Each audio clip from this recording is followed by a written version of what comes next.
Karrine Steffans, aka Superhead, that's how I know her initially. I'm not sure how you guys got introduced to her, but she appears on Piers Morgan.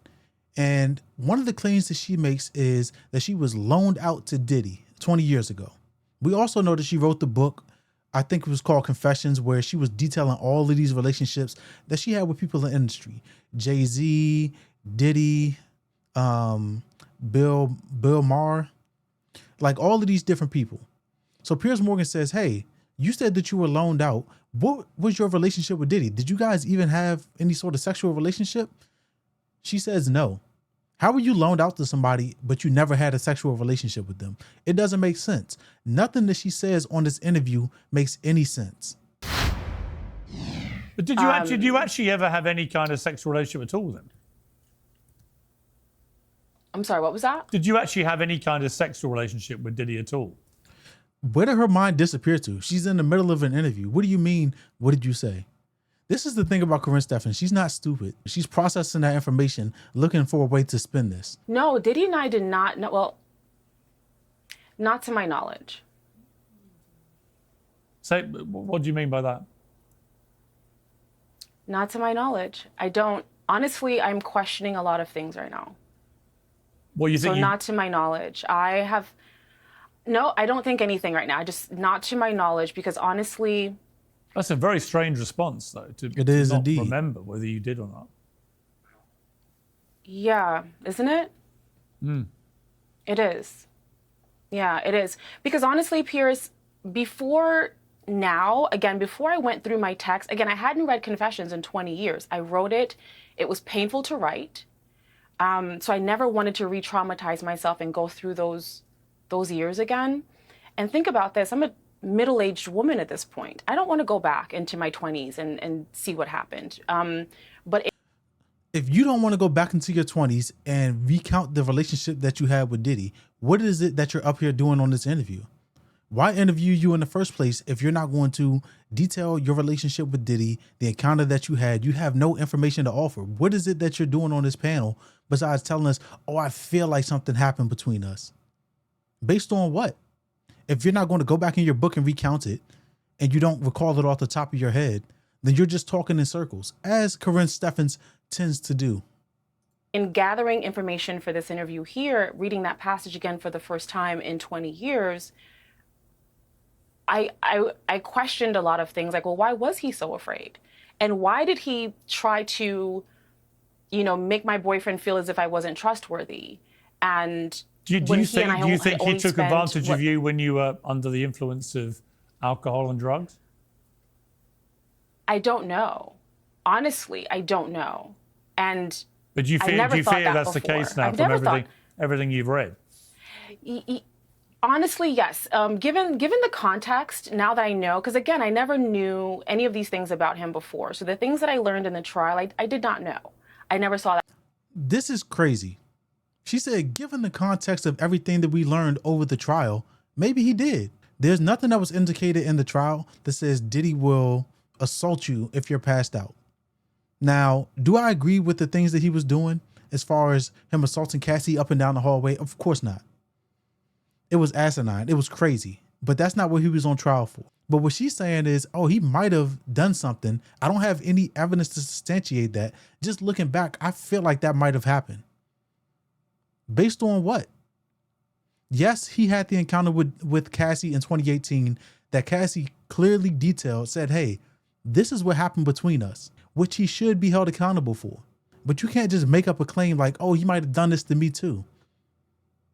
There has to be some sort of evidence to substantiate a claim like that. I know it's cool to come out and dogpile on Diddy because all of the things that are going on with him, people think, oh, he got away with this, that, and the third. But you cannot put this type of scarlet letter on somebody, regardless of the fact that you don't like them publicly. You have to have evidence to substantiate you saying something like this. That side of him, I did not know. I never understood. And again, in 2005, when I published Confessions, it says, I didn't understand why he was so fearful of me, because our time together was pleasant. And I was like, wait, what is he so afraid of? What does he not want me to tell? I didn't see anything at that point. At that point, I hadn't seen anything. At that point, we had, I thought, just a friendly, platonic night together. So I was confused then, and 20 years later, I'm confused now. So to my knowledge, I've never had sex with Sean Combs. We never had that kind of relationship. But you can't be sure. Given what we know now, I can't be sure. So don't say anything. If you can't be sure, then don't go and put that type of jacket on somebody. That's crazy. And how does that make you feel? And that saddens me. Yeah, I was going to ask you. It saddens me, honestly. Yeah, because honestly, during this entire process, I've been shying away from publicity and just letting the trial unfold. You know, I knew things from just being around and people talking, but I didn't know what was going to come out. There's a few things that I saw that without context were strange to me, but I didn't understand them until the trial. And she's not going to go into any of them. This is what I'm talking about. People just opening up their mouth to say something with nothing to substantiate their claims. Oh, I knew all of this stuff about him. You didn't go to trial with it to help the state win their case. You're not going to detail it on Piers Morgan. You're just talking in circles. I don't know if she just wanted some airtime because she had a relationship with Diddy 20 years ago or whatever, however long their relationship was. But this lady is not okay in the head. You get up here to say, oh, I think he might have done this, but I don't have any evidence. Oh, I think I might have heard some rumors about him, but I'm still not going to get into him. So what is the point, Karrine Steffans? You seem to want to insert yourself into the public domain, into this conversation. You just want your face to be seen so you can get back into the news cycle. And so I've been quiet this whole time, and I disappeared off of social. I just disappeared for the past year waiting for this thing to unfold. In the unfolding of what I believe to be facts, and definitely the testimonies of Cassie and Jane and even some of the men, and then looking back at the text, I'm like, wait a minute. Okay, when he said, if anything got out, and I'm like, and I remember at the time being so confused, like anything like what got out? Like nothing happened. We hung out, you were kind. At some point I went to sleep, I don't know when, but I woke up and then we had breakfast and you were kind and I left. Nothing happened. I don't know, Piers, I feel, just in the last 24 hours, I question what I thought I knew about my time with him. And what further context do you have now? That's the important question. And what pisses me off about this more than anything is Piers Morgan doesn't push.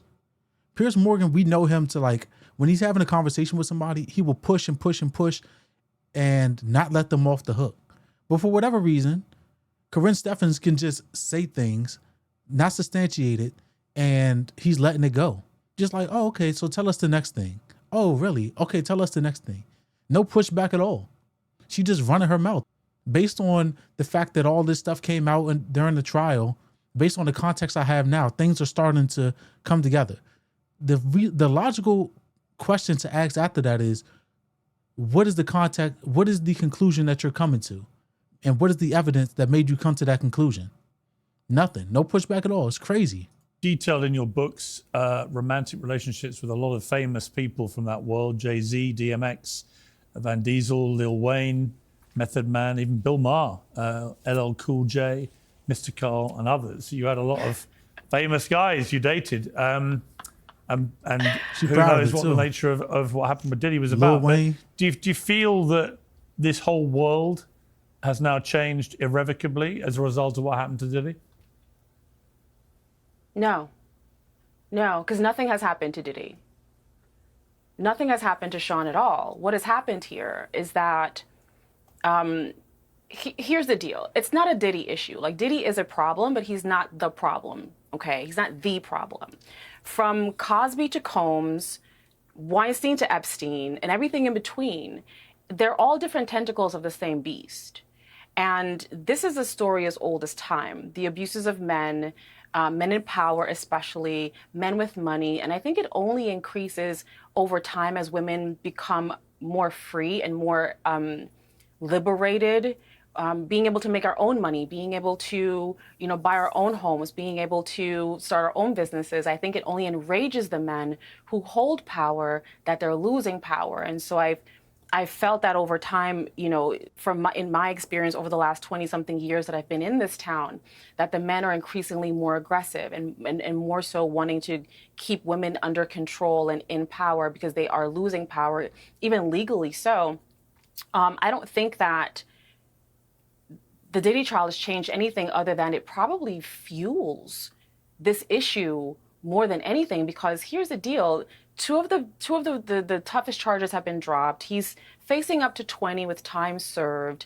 Yeah, he's denied bail, but how much time is he really going to get? Probably maybe 3 years, might be out on probation, might have to wear an ankle bracelet like Martha Stewart, and everything's going to be fine. And then what happens is that no one's paying attention to the fact that there are a lot of men who aren't saying anything, who are very quiet, as well as men especially, and women, who are supporting him. And I fear, even with everything that we've heard, let's say none of that was true. We saw something, however, that tells us something about this person. We saw a videotape of him brutalizing Cassie, and that tells me everything I need to know about this person's character. So even if nothing else was true, that alone is enough reason for him to be canceled indefinitely. But I fear that's not what's going to happen. I think this is just emboldening more men to do the same thing, because guess what they're going to do? They're going to get away with it. There are men in this industry who have left this country, who are now living on islands and in different countries, to escape persecution from things like this. There are men that I know personally who are involved in this, who have done things similar to this, who have parties like this. Diddy's not the only one. This is not a Sean Combs problem. This is a societal community issue here in this town. And it's not just the artists. It's also their attorneys, their publicists. It's the hotels. That's why I'm going to go ahead and cut this. You guys can check out the rest with Piers Morgan. But I have some final thoughts. She starts detailing how this is not just a Diddy issue. It's a systemic issue with all of these people in power. And then she goes on to say, nobody's stepping up. Nobody's saying anything. And then she goes on to say, I know these people. I know people that have parties like Diddy. I know people, I guess she's referring to Russell Simmons. I know people that live on islands and then they avoid prosecution because they're no longer in the United States. If you don't want to be complicit in it, then you say who it is. Because what you're telling me is, oh, these people exist out in society and nobody's doing anything. I know who they are, but nobody's doing anything. Listen, man, people have to be the change that they want to see. People also have to be accountable for the things that they participate in. Did we want to see Cassie getting abused in that hallway? Absolutely not. That was crazy. But we also have to acknowledge that everything that Cassie went through, she wasn't a victim of every single thing. Karrine Steffans is not a victim of every single thing that's happened to her over the course of her public life. People participate in this stuff and then they turn around and say, oh, woe is me, it's not working out no more. I'm not getting money with them no more. I don't want to participate in this no more. You can get up and leave. But what you can't do is run to the public and tell them, oh, they mistreated me so bad. And then I continued to stay so I could have purses and flights and shoes and vacations. Everybody is not a victim. And you can't run 20 years later and say, hey, I think something might have happened. I have no evidence. I have no experience to substantiate that. But I'm going to put this claim and this jacket on this guy all because we're dogpiling on him in the public. Do I care for Diddy? I don't.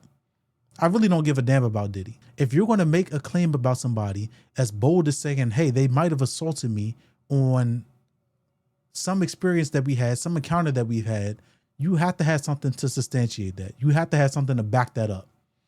So Karrine Steffans, shame on you. You're in the public. You should know better than this. And I hope you never have the opportunity to interview again.